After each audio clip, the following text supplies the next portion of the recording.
Tremmy, spokesmonster for the Red Beans and Rice Gas Company here in Katy, Texas. We specialize in natural gas fuel sources. You may wonder, what is natural gas? Well, in short, it is mostly methane gas. You know, the stuff that comes out of back of cows. Anyway, we are here today to talk to you about alternative energy options for KISD in the city of Katy. I'd like to turn it over to our technical speaker, Sunny, who will give you the more finer and more boring details. Good day. Katy, Texas currently has a population of 390,000 people and is projected to almost double in 10 years to about 700,000 people. The City of Katy and Katy ISD manages and operates a fleet of vehicles. The city has about 273 vehicles, including police, fire, rescue vehicles, ambulances, work trucks, and administrative vehicles. In addition, Katy ISD currently has 535 buses and support vehicles used by various departments in the district. According to School Bus Fleet magazine, Katy ISD has the 7th largest fleet in the state of Texas. It is estimated that these two fleets of 808 vehicles use over 1.1 million gallons of diesel or gasoline per year. At an average blended cost of $3.75, it's an annual expense of $4.1 million and the population at current levels. Red Beans and Rice Gas Company is here to propose converting these two fleets to run on CNG, compressed natural gas. The conversion of 808 vehicles and construction of high-speed filling stations has an estimated cost of $11.2 million and approximately $6.5 million for the vehicles and $4.7 million for the filling stations. This would be 4 major stations, one at each of the 2 bus barns, one at Katy Police Department, and one at the City of Katy Public Works Department. In addition, there would be 5 smaller stations located at the 3 firehouses and 2 public works substations. The vehicle conversions allow the use of both CNG and traditional gasoline or diesel.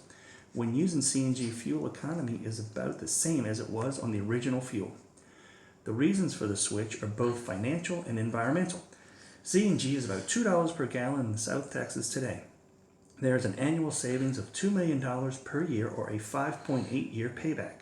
And the fleet grows or uses more fuel, this would increase its savings. CNG is inexpensive to transport and can be brought in on cryogenic containers as liquefied natural gas or LNG by either rail or truck. Katy is known for its rail system and is using the railroad is the most economical method. The environmental impact is seen directly in tailpipe emissions. Tailpipe emissions result from fuel combustion in a vehicle's engine. The emissions of a primary concern include regulated emissions of hydrocarbons, oxides of nitrogen, carbon monoxide, as well as carbon dioxide. The U.S. Environmental Protection Agency requires all fuels and vehicle types to meet increasingly lower, near-zero thresholds for tailpipe emissions and pollutants and particulate matter. One advantage to natural gas is their ability to meet these stringent standards with less complicated emissions controls. Some of the benefits to CNG is that CNG is abundant in nature.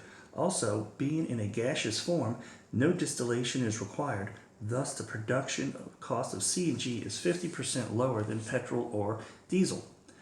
RNG manufacturing is on the rise. Renewable natural gas is a pipeline quality gas that fully interchangeable with conventional natural gas and thus can be used in natural gas vehicles.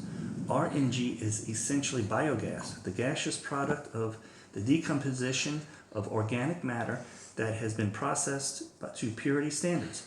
Like conventional natural gas, RNG can be used as transportation fuel in the form of compressed natural gas. CNG is adulteration free, meaning it does not contaminate or dilute lubricating oil, thus increasing the life of the oils. The CNG reduces chances of wear and tear and prolongs the life of the engine with low operational maintenance costs. It has superior starting properties, even under severe cold or hot weather conditions, reliable idling and smooth acceleration.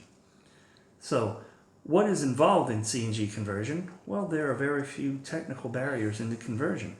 In fact, converting existing vehicles to burn natural gas isn't particularly challenging. The system will be a parallel natural gas fuel system, a dual fuel system that starts on gasoline and switches over to natural gas once the engine warms up. Also, if the vehicle runs out of CNG, it can run completely on fossil fuel or a combination of both without any ill effects to the engine. The biggest component is the most crucial and expensive, the compressed natural gas fuel tank situated behind the rear seats or cargo area. Between the tank and the engine is the fuel regulator, which reduces the fuel tank pressure from 3,600 psi to a usable 125 psi delivered to the engine. The fuel regulator is heated to prevent freezing from expansion of the gas. The lower pressure gas travels to the engine. A wiring harness interprets the signals from the engine control module and, depending on which fuel is selected, turns either gasoline or CNG injectors. The signals bound for gasoline injectors are modified to deliver the appropriate amount of fuel to the natural gas injectors. This way, very little fine-tuning is necessary and the car's engine control unit does most of the work. I know you're asking yourself, but is it safe? The answer is yes. According to the Federal Transit Administration, data collected over time has demonstrated natural gas vehicles to be safe in actual operation.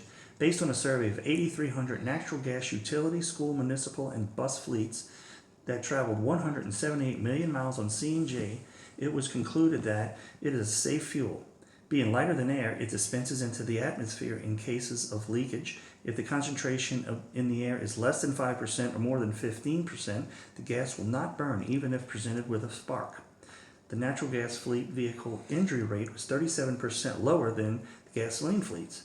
There were no fatalities compared to 1.3 deaths per 100 million miles for gasoline fleet vehicles. Gasoline tanks on everyday automobiles are made out of thin sheet material. CNG tanks are made of steel and designed to withstand high-speed crashes without being damaged. Only one disadvantage, which is the initial startup costs, as there are currently no government incentives. So now, I would like to turn it over to Tremmy for some closing comments. Thank you, Sonny. Now that you have heard why a CNG fleet would be both financially and environmentally beneficial to Katy, I hope you will consider allowing the Red Beans and Rice Gas Company to be the company to implement the project. Our engineers and project managers have years of experience in the natural gas industry and will make this a seamless process. Thank you. Any questions?